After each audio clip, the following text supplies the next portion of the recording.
샬롬, 말씀 읽어주는 김기웅 목사입니다. 오늘도 기대하는 마음과 사모하는 마음을 가지고 하나님의 말씀 함께 읽겠습니다. 마태복음 7장 1절부터 12절까지의 말씀입니다. 사람들의 흠을 들추어내거나 실패를 꼬집거나 잘못을 비난하지 마라. 너희도 똑같은 대우를 받고 싶지 않거든 말이다.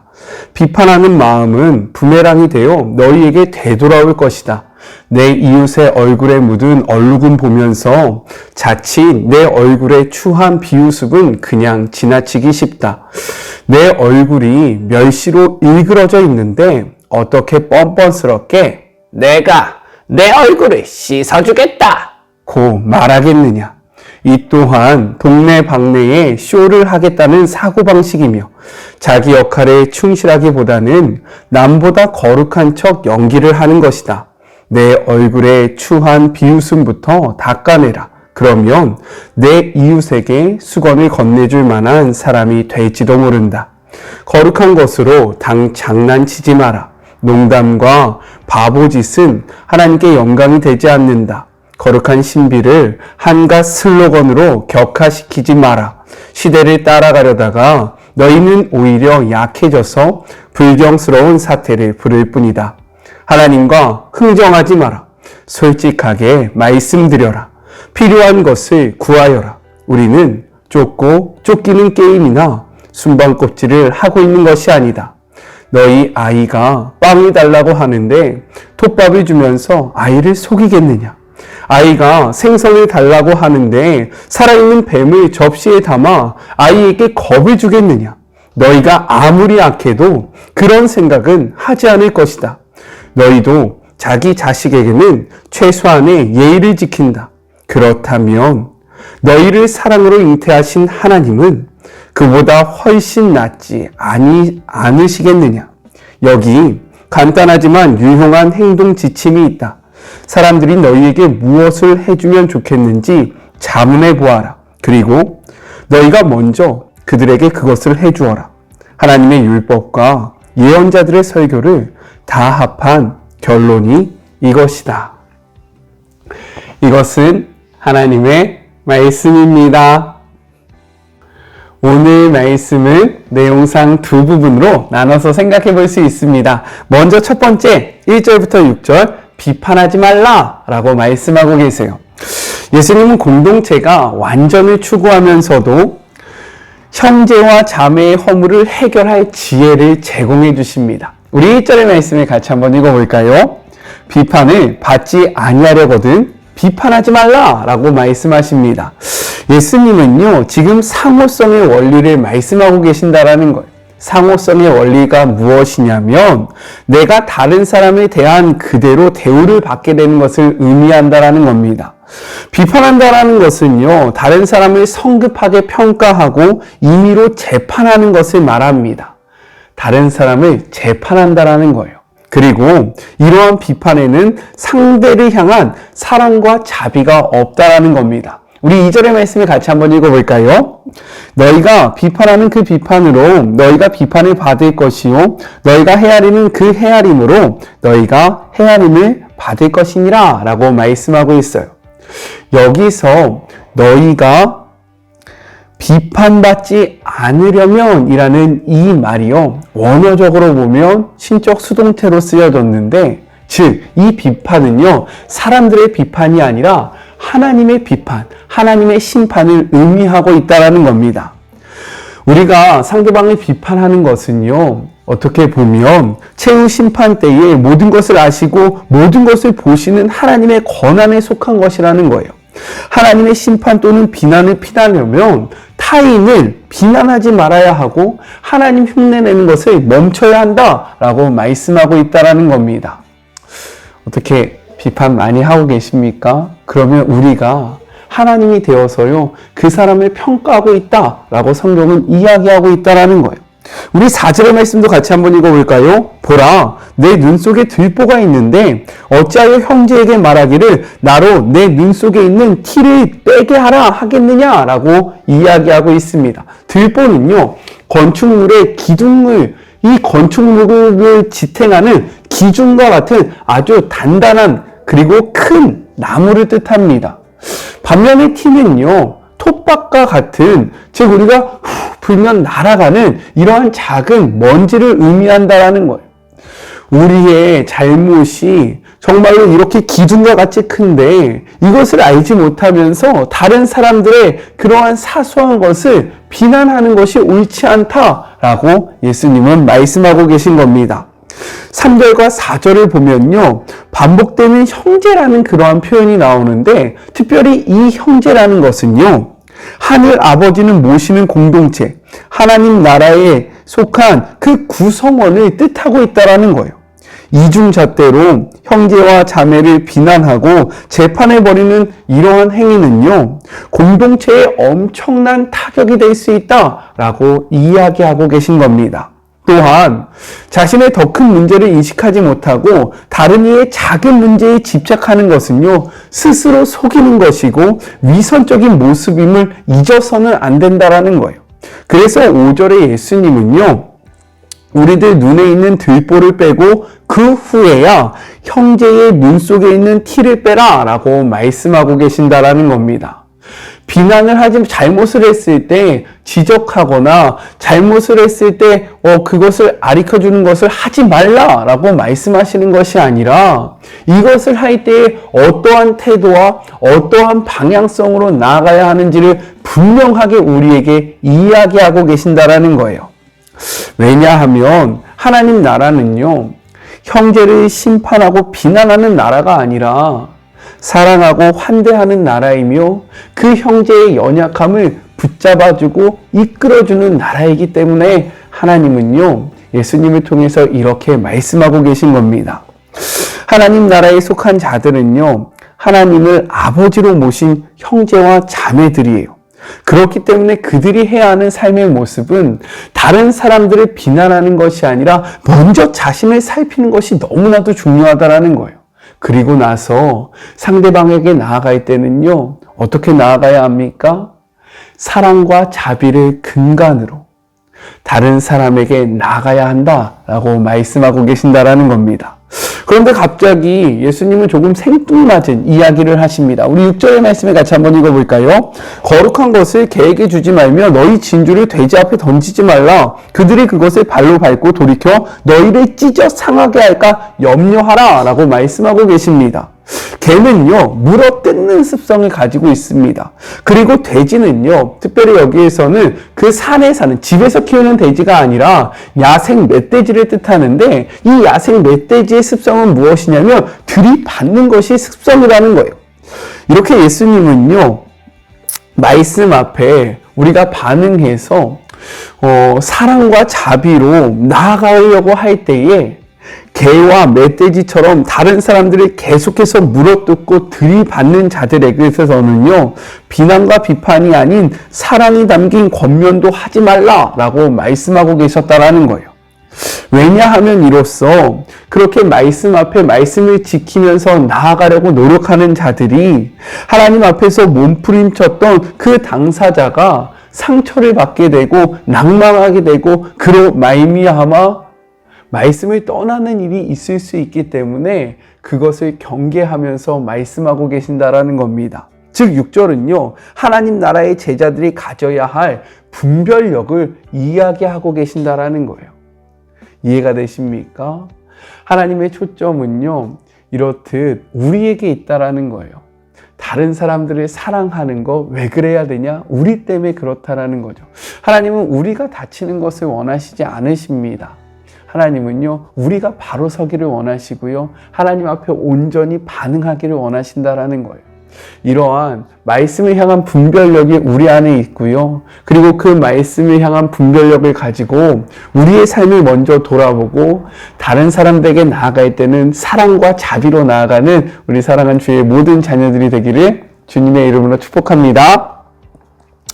둘째, 7절부터 12절, 구하라, 찾으라, 두드리라 라고 말씀하고 계십니다. 7절은요, 기도하라 라는 명령을 담고 있어요. 그리고 8절은요, 기도를 해야 하는 이유에 대해서 설명을 하고 계십니다. 우리가 기도를 해야 하는 이유는요, 무엇이냐면 우리가 구하고 찾고 두드릴 때에 얻고 발견하게 됐고 문이 열리기 때문이다 라고 말씀하고 계신다라는 거예요. 예수님은요, 기도 응답의 확신을 악한 자라 할지라도 자기 자식을 사랑하는 마음을 통해서요, 우리에게 분명히 이야기하고 계신다라는 겁니다. 11절의 말씀 같이 한번 읽어볼게요.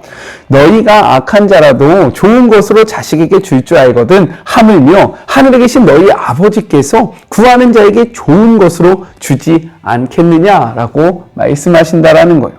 그렇다면 좋은 것은 무엇일까? 무엇을 좋아하십니까? 돈 좋죠? 명예도 좋고 권력도 좋고. 그렇다면 우리가 이런 것들을 구할 때 이런 것을 주시겠다라고 말씀하시는 걸까요? 나한테 좋은 건 그것이니까. 성경을 보니까 누가는요, 이것에 대해서 명확하게 말씀하고 있습니다. 우리 같이 한번 찾아볼까요? 누가복음 12장 13절의 말씀입니다. 너희가 악할지라도 좋은 것을 자식에게 줄 줄 알거든 하물며 너희 하늘 아버지께서 구하는 자에게 성령을 주시지 않겠느냐 하시니라 라고 말씀하고 있어요. 좋은 것이 무엇이라고 이야기합니까? 돈, 명예, 권력, 큰 힘이라고 이야기하는 것이 아니라 성령이라고 말씀하고 계신다라는 거예요. 우리는 말씀을 문맥 안에서 바라보고 해석하는 그러한 관점을 소유해야 합니다. 6절 이후로 적힌 7절부터는요, 지금 무엇을 이야기하고 계십니까? 기도를 말씀하고 계신다라는 거예요. 이 기도를 말씀하시는 이유는 무엇이냐면 바로 그 앞에서 이야기했던 형제와 자매를 판단하지 않을 수 있는 방법이 바로 이 기도이기 때문에 너희는 구하고 찾고 두드리라 라고 무엇을? 하나님이 향한 그 마음과 그 뜻을. 왜요?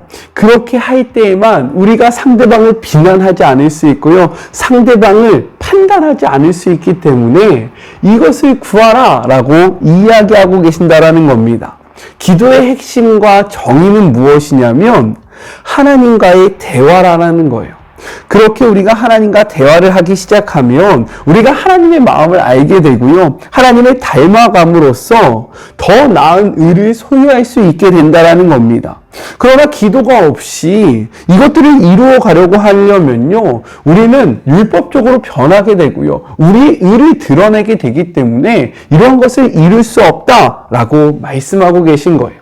즉, 행위로 나아갈 것이 아니라 하나님과의 관계 속에서 하나님의 마음을 소유함으로 하나님의 마음을 닮아감으로 살아가야 함을 분명하게 이야기하고 계신 겁니다.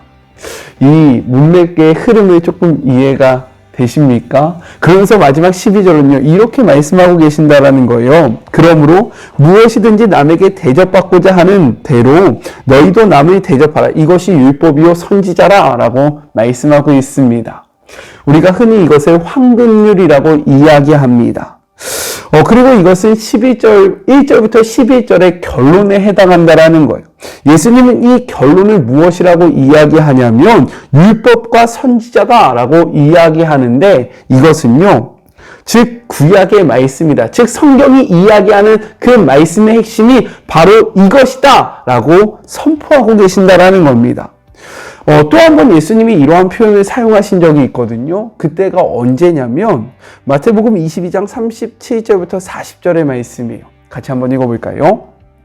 예수께서 이르시되 내 마음을 다하고 목숨을 다하고 뜻을 다하여 주 너의 하나님을 사랑하라 하셨으니 이것이 크고 첫째 되는 계명이요 둘째도 그와 같으니 내 이웃을 내 자신과 같이 사랑하라 하셨으니 이 두 계명이 온 율법과 선지자의 강령이라 라고 말씀하십니다. 비판은요, 자기 중심적이며 사랑과 자비가 결핍된 모습이다 라고 아까 전에 이야기했잖아요. 그렇게 하나님은요, 앞서서 우리의 삶을 살펴야 한다 라고 이야기하신 거예요. 우리가 하나님께 받았던 사랑과 자비가 무엇인지를 바라보면서요, 기억해야 한다라는 거예요. 그리고 그 사랑과 자비로 나아가야 한다라고 이야기하시는 겁니다. 그런데 이것은 우리의 의지만으로는 가능하지 않다라는 거예요. 우리가 결단을 할지라도 그러한 사람들의 모습을 보면요, 또다시 우리는 자기중심적으로 나아갈 수밖에 없다라는 거죠. 그래서 우리가 구해야 할 것이 바로 성령이다라고 이야기합니다. 성령님은요, 누구이십니까? 우리를 향한 중보자이세요. 그리고 우리를 위해서 계속해서 기도하시고요, 말씀을 깨닫게 하시며 우리의 삶을 지탱해 주시는 힘이 된다라는 겁니다. 즉, 너희가 하나님께 받았던 그 사랑을 먼저 경험하고, 그리고 그 사랑으로 너희 자신을 돌아보고, 여기서 그쳐지는 것이 아니라 이 사랑으로 다른 사람을 사랑해야 하는데, 그것은 너희의 힘만으로 되지 아니하니까 이것을 할 수 있는 그 능력을 구해야 한다라고 이야기하고 계신다라는 거예요. 이 말씀의 의미가 조금 이해가 되십니까? 우리는 이 말씀을 기억하면서요, 하나님께 사랑할 수 있는 넉넉한 마음, 그리고 넉넉한 믿음을 구해야 한다라는 거예요. 또한 그 사랑으로요, 우리의 사랑이 아니라 그분이 주시는 능력과 사랑으로 우리 주변에 있는 자들을 사랑하는 삶을 살아가야 한다라고 이야기하고 계신 겁니다. 2월이 시작되었어요. 2월 한 달도요, 이 말씀을 기억하면서 나의 선 비난과 비판을 하는 자가 아니라, 비난과 비판을 해야 할 때에도 우리가 하나님께 받았던 그 사랑과 자비를 기억하며 사랑과 자비를 근간으로 다른 사람들을 세우고 살리고, 그리고 그 사람을 붙잡아주는 우리 모두가 되기를 주님의 이름으로 축복합니다. 우리 같이 기도할까요? 사랑과 은혜가 충만하신 하나님 아버지, 감사합니다. 우리는 연약해서요, 자기 중심적입니다. 우리에게는 참 너그러운데 다른 사람들에게는요, 나의 선 비난의 칼이 나가는 것이 사실입니다. 이렇게 할 수밖에 없는 우리요, 주님께서 이렇게 하지 말라라고 말씀하시는데 우리는 그것을 이룰 수 없습니다.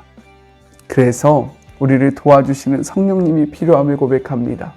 성령님이 우리 안에 오실 때에만 우리가 우리의 고집을 내려놓을 수 있고, 우리의 삶의 모습을 내려놓을 수 있고, 하나님이 원하시는 삶의 방향으로 나아갈 수 있기 때문입니다. 주님, 우리가 이 말씀 앞에 우리의 모습대로 살아가지 않게 하여 주시옵시고, 주님을 바라보고 갈망함으로 하나님이 주시는 그 능력 안에서 서로를 사랑하며 나아가는 주의 모든 자녀들 되게 하여 주시옵소서. 2월 한 달이 시작되었습니다. 2월 한 달도 매일매일 말씀과 동행하며 말씀을 소유하며 승리하는 주의 모든 자녀들 될 수 있도록, 말씀 앞에 서는 하루하루가 되게 주님께서 힘과 능력, 그리고 거룩한 결단을 하는 한 달이 될 수 있도록 축복하여 주시옵소서.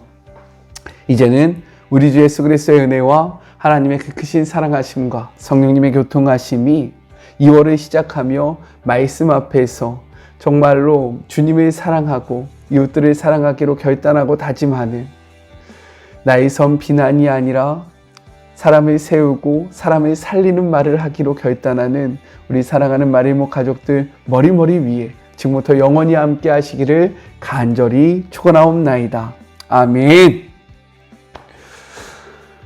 2월 한 달도 하나님의 말씀과 동행하며 승리하는 우리 모두가 됩시다. 저는요, 또 내일 만나도록 할게요. 사랑하고 주님의 이름으로 축복하면서 오늘 하루도 힘내세요. 우리 내일 만나요. 안녕. 오늘도 수고하셨습니다.